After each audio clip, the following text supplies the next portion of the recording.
Hi ನಮಸ್ಕಾರ, welcome to the channel. ಹೇಗಿದ್ದೀರಾ? ಎಲ್ಲ ಚೆನ್ನಾಗಿದ್ದೀರಾ, ಆರಾಮಾಗಿದ್ದೀರಾ ಅಂತ ಅಂದ್ಕೊಳ್ತೀನಿ. ಹಾಗೆ ಇವತ್ತಿನ ವಿಡಿಯೋನ ಶುರು ಮಾಡ್ತಾ ಇದ್ದೀನಿ. ಇವತ್ತು ಬಂದು ಯಾವತ್ತಿನ ಥರನೇ ಸ್ನಾನ ಮಾಡಿ ಮಗಳು ಮಲ್ಕೊಂಡು, ಇವಾಗೆಲ್ಲ ಜಾಸ್ತಿ ನಿದ್ದೆ ಇಲ್ಲ, 10-20 ನಿಮಿಷಕ್ಕೆ ಮತ್ತೆ ಎದ್ದೊಳ್ತಾಳೆ. ಸೊ ಅದೇ ಆಗ್ತಾಯಿದೆ ಇಲ್ಲಿ. ಎದ್ಲು ಅದಾದಮೇಲೆ ನನಗಂತೂ ಏನೂ ಬೇರೆ ಕೆಲಸ ಮಾಡೋದಕ್ಕಾಗೋದಿಲ್ಲ. ಅವಳ ಹಿಂದೆನೇ ಆಗಿಬಿಡುತ್ತೆ.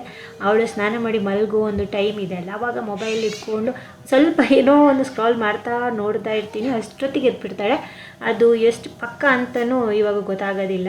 ನಿದ್ದೆ ಸ್ವಲ್ಪ ಕಮ್ಮಿ ಆಗಿದೆ, ಆ್ಯಕ್ಟಿವಿಟೀಸ್ಗಳು ಜಾಸ್ತಿ ಆಗಿದೆ. ಹಾಗೆ ಎದ್ದ ಮೇಲೆ ಅವಳಿಗೆ ಒಂದು ಡ್ರೆಸ್ ಹಾಕಿ ಅವಳನ್ನು ರೆಡಿ ಮಾಡ್ತೀನಿ.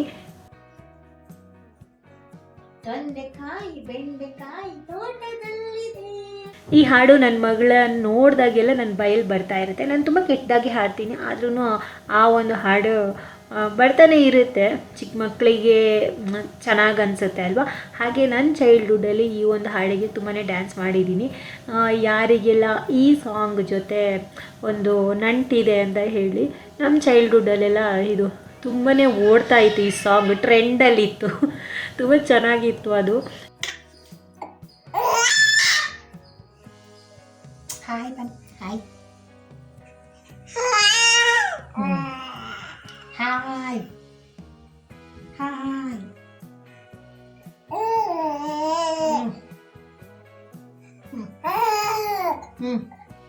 ನಾನು ಕನ್ನಡಿ ಹತ್ರ ಬಂದು ಅವಳಿಗೆ ಬೊಟ್ಟು ಹಾಕ್ತಾ ಇದ್ದೀನಿ. ಅವಳಿಗೆ ಕನ್ನಡಿ ಅಂದರೆ ತುಂಬ ಇಷ್ಟ. ನಮ್ಮ ಮನೇಲಿ 2 ಜಾಗದಲ್ಲಿ ಕನ್ನಡಿ ಇದೆ. ನಾವು ಆ ಜಾಗದಿಂದ ಪಾಸ್ ಆಗ್ತಾ ಇದ್ದೀವಿ ಅಂದಾಗೆಲ್ಲ ಅವಳು ಇನ್ಕಿ ನೋಡ್ತಾ ಇರ್ತಾಳೆ, ಹೋಗ್ತಾರಾ ಏನೋ ಕನ್ನಡಿ ಹತ್ರ ಅಂತ. ಅಷ್ಟು ಇಷ್ಟ. ಡೈಲಿ ಒಂದು 2-3 ಸಲ ಆದರೂ ಅದರ ಹತ್ರ ಹೋಗಿ ಮಾತಾಡಿಸ್ಬೇಕು. ಅವಳಿಗೇನೋ ಖುಷಿ, ಬೇರೆ ಏನೋ ನನ್ನ ಥರನೇ ಒಂದು ಮಗು ಇದೆ ಅಂತ ಅನಿಸುತ್ತೆ, ಏನೋ ಗೊತ್ತಿಲ್ಲ. ಬಟ್ ತುಂಬ ಖುಷಿ ಅವಳಿಗೆ. ಇದಾದಮೇಲೆ ಏನೇ ಕೆಲಸ ಇದ್ರೂ ಅವಳನ್ನು ಎತ್ಕೊಂಡೇ ಮಾಡ್ತೀನಿ. ಎಲ್ಲಾದರೂ ಮಲಗಿಸಿದ್ರೆ ಜೋರಾಗಿ ಬೊಬ್ಬೆ ಹಾಕ್ತಾಳೆ. ಹಾಗಾಗಿ ನಂಗೆ ಕಷ್ಟ ಆದ್ರೂ ಅವಳನ್ನ ಎತ್ಕೊಂಡೇ ಕೆಲಸ ಮುಗಿಸ್ತೀನಿ.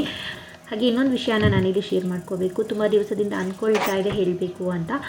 ನನ್ನ ವಿಡಿಯೋನ ಮಗು ಇರೋರು ಅಥವಾ ನಂತರ ಒಬ್ಬಳೇ ಮನೆಯಲ್ಲಿ ಮ್ಯಾನೇಜ್ ಮಾಡೋರೆಲ್ಲ ನೋಡ್ತಾ ಇರ್ತೀರಾ, ಇಷ್ಟಪಟ್ಟು ಕಮೆಂಟ್ ಹಾಕ್ತೀರಾ, ಡೌಟ್ಗಳನ್ನೆಲ್ಲ ಕೇಳ್ತೀರಾ.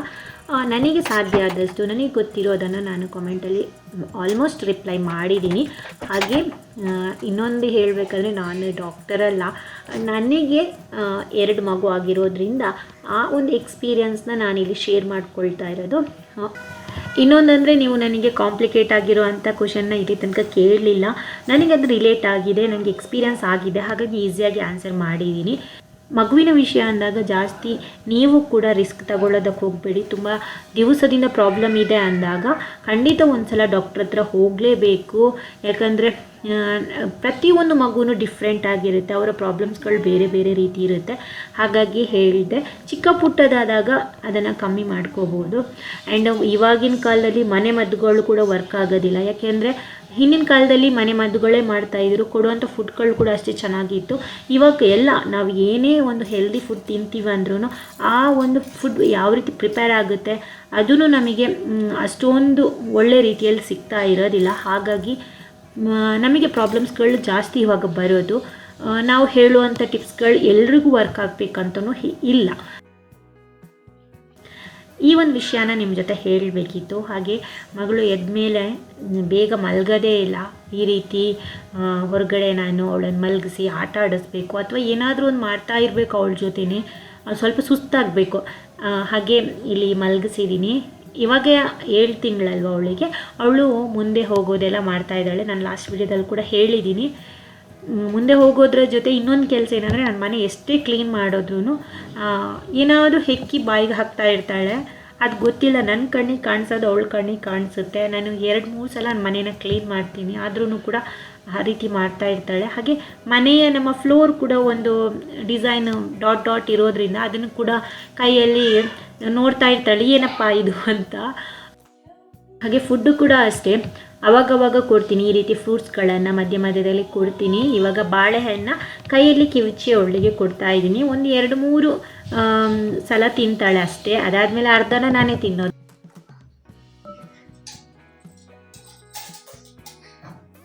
ಅವಳ 2-3 ಫೇವ್ರೇಟ್ ಟಾಯ್ ಇದೆ, ಅದನ್ನು ಈಸಿಯಾಗಿ ಬಾಯಿಗೆ ಹಾಕ್ಬೋದು. ಅದು ಎಷ್ಟೇ ದೂರದಲ್ಲಿದ್ರೂ ಕಷ್ಟಪಟ್ಟು ಬಂದು ಅದನ್ನು ತಗೋತಾಳೆ. ಮತ್ತು ಅಲ್ಲೇ ಮಲ್ಕೊಂಡು ಬಾಯಿಗೆ ಹಾಕ್ಬೋದಲ್ಲ, ಹಾಗಾಗಿ ದೂರದಲ್ಲಿದ್ರೂ ಬರ್ತಾಳೆ.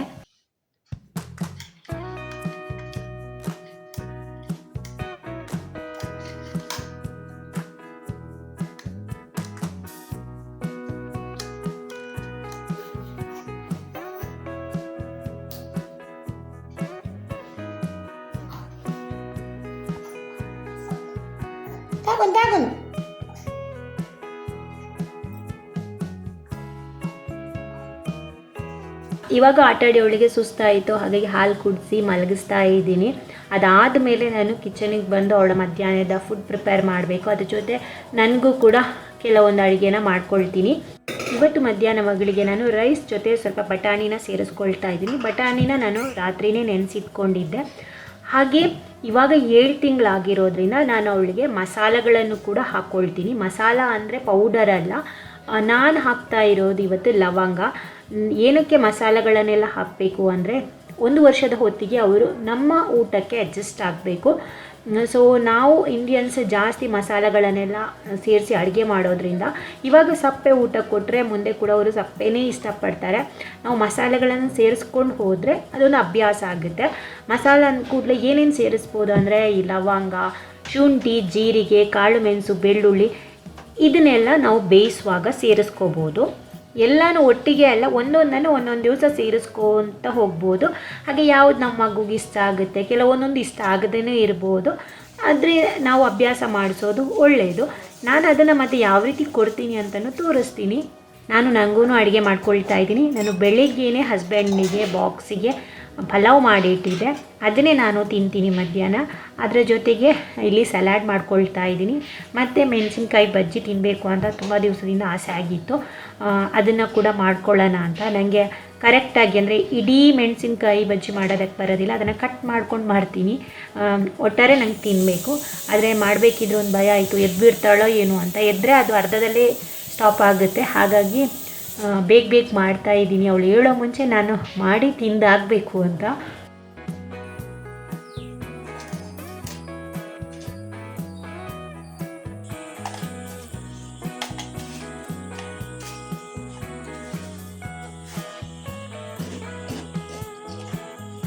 ಮಧ್ಯಾಹ್ನದ ಫುಡ್ಡು ಮಗಳು ಮಲ್ಕೊಂಡಿದ್ದಾಳೆ, ಇನ್ನೂ ಎದ್ದಿಲ್ಲ. ಹಾಗಾಗಿ ಎಂಜಾಯ್ ಮಾಡ್ತಾ ಬಜ್ಜಿನ ತಿಂತಾ ಇದ್ದೀನಿ.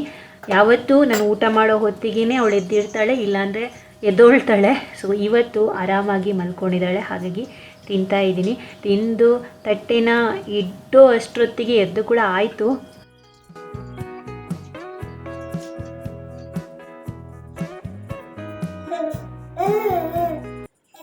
ನಿದ್ದೆ ಕರೆಕ್ಟಾಗಿ ಆಗಿಲ್ಲ, ಆಟ ಆಡಿಸಿ ಹಾಲು ಕುಡಿಸಿದಾಗ ಹಾಗೆ ಮಲ್ಕೊಂಡ್ಳು. ಊಟ ಮಧ್ಯಾಹ್ನ ಮಾಡಿಲ್ಲ ಅವಳು. ಹಾಗೆ 2:15 ಅಷ್ಟೊತ್ತಿಗೆ ಮಗ ಬರ್ತಾನೆ. ಕೆಳಗಡೆ ತನಕ ಡ್ರಾಪ್ ಮಾಡ್ತಾರೆ. ಮಾತ್ರ ಕೆಳಗಡೆ ನಾವು ಹೋಗಬೇಕು ಅಂದರೆ ನಮ್ಮ ಗೇಟ್ ಹತ್ರ ಅವನ ಬ್ಯಾಗ್ ಇಟ್ಕೊಳ್ಳೋದಕ್ಕೆ. ಅಲ್ಲಿಂದನೇ ಆಗ್ತಾನೆ ಬ್ಯಾಗ್ ಇಟ್ಕೊಳ್ಳೋದಕ್ಕೆ ಬನ್ನಿ ಅಂತ. ಸೊ ನಾನು ಹೋಗ್ತಾ ಇದ್ದೀನಿ. ಆ್ಯಂಡ್ ಅವನು ಬಂದ ಮೇಲೆ ಅವನ ಬೊಬ್ಬೆಗೆ ಅವಳು ಎದ್ದೊಳ್ತಾಳೆ.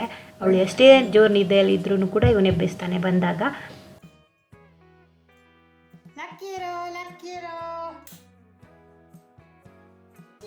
ಅವನು ಬಂದಮೇಲೆ ಇವಳು ಎಷ್ಟೇ ಎದ್ದಿದ್ರು ನಾನು ಅವಳನ್ನು ಹಿಡಿಯೋದಕ್ಕೆ ಹೋಗೋದಿಲ್ಲ, ತೊಟ್ಲಲ್ಲೇ ಬಿಡ್ತೀನಿ. ಇವನ ಕೆಲಸ ಸ್ನಾನ ಮಾಡಿಸೋದೆಲ್ಲ ಇರುತ್ತೆ. ಅವ್ನು ಬಂದ ಕೂಡಲೇ ಅವನನ್ನು ಫಸ್ಟ್ ಸ್ನಾನ ಮಾಡಿಸ್ತೀನಿ. ಆ್ಯಂಡ್ ಆಮೇಲೆ ತಿನ್ನಿಸೋದು ಎಲ್ಲ ಇರುತ್ತೆ. ಅಹಾನ್ ಹೇಗೆ ಅಂದರೆ ಅವನು ಎಲ್ಲದಕ್ಕೂ ನಾವು ಬೇಕು ಅಂದರೆ ಅಪ್ಪ ಆಗಿರಲಿ ಅಮ್ಮ ಬೇಕೇ ಬೇಕು. ಅವನಾಗೆ ಏನೂ ಮಾಡೋದಿಲ್ಲ.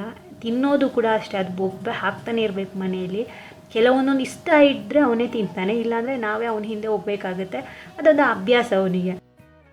ಊಟದ ಜೊತೆ ಆಟನೂ ಆಗ್ತಾಯಿದೆ ಅವಳ ಜೊತೆ. ಹಾಗೆ ಅವಳು ಊಟ ಆಗಿಲ್ಲ, ಇವನು ಮುಗಿದ ಮೇಲೆ ಅವಳು ಊಟ ಶುರು ಆಗುತ್ತೆ. ಆಲ್ರೆಡಿ ನಾನು ಪ್ರಿಪೇರ್ ಮಾಡಿ ಇಟ್ಟಿದ್ದೀನಲ್ವ, ಅದನ್ನು ಯಾವ ರೀತಿ ಕೊಡ್ತೀನಿ ಅಂದರೆ ನಾನು ತೋರಿಸ್ತೀನಿ ಲಾಸ್ಟ್ ಒಂದು ವಿಡಿಯೋದಲ್ಲಿ. ನಾನು ಈ ರೀತಿ ಜರಡಿ ಹಿಡಿಯೋ ಪಾತ್ರದಲ್ಲಿ ಅರ್ದು ಬಿಟ್ಟು ಕೊಡೋದು. ಸೊ ಅರಿಬೇಕಿದ್ರೆ ಆ ಲವಂಗನೂ ಕೂಡ ಸೇರಿಸ್ಕೊಂಡು ಅರಿತೀನಿ.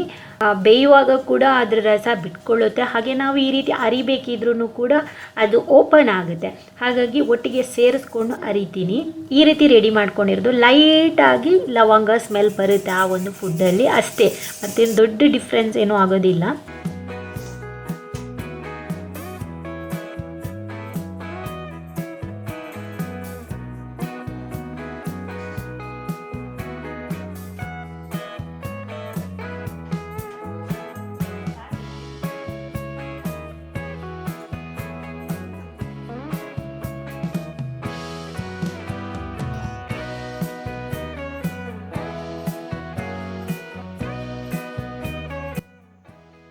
ಹಾಗೆ ಇವತ್ತಿನ ವೀಡಿಯೋನ ನಾನು ಇಲ್ಲಿಗೆ ಎಂಡ್ ಮಾಡ್ತೀನಿ. ಹೋಪ್ ಈ ವಿಡಿಯೋ ನಿಮ್ಗೆ ಇಷ್ಟ ಆಗಿದೆ ಅಂತ ಅಂದ್ಕೊಳ್ತೀನಿ. ಇಷ್ಟ ಆದರೆ ಪ್ಲೀಸ್ ಸಬ್ಸ್ಕ್ರೈಬ್ ಮಾಡಿ, ಆಮೇಲೆ ವಿಡಿಯೋಗೊಂದು ಲೈಕ್ ಕೊಡಿ, ನಿಮ್ಮ ಅಭಿಪ್ರಾಯನ ಕಮೆಂಟಲ್ಲಿ ತಿಳಿಸಿ. ಮುಂದಿನ ವಿಡಿಯೋದಲ್ಲಿ ಸಿಗ್ತೀನಿ. ಅಲ್ಲಿ ತನಕ ಟೇಕ್ ಕೇರ್, ಬಾಯ್.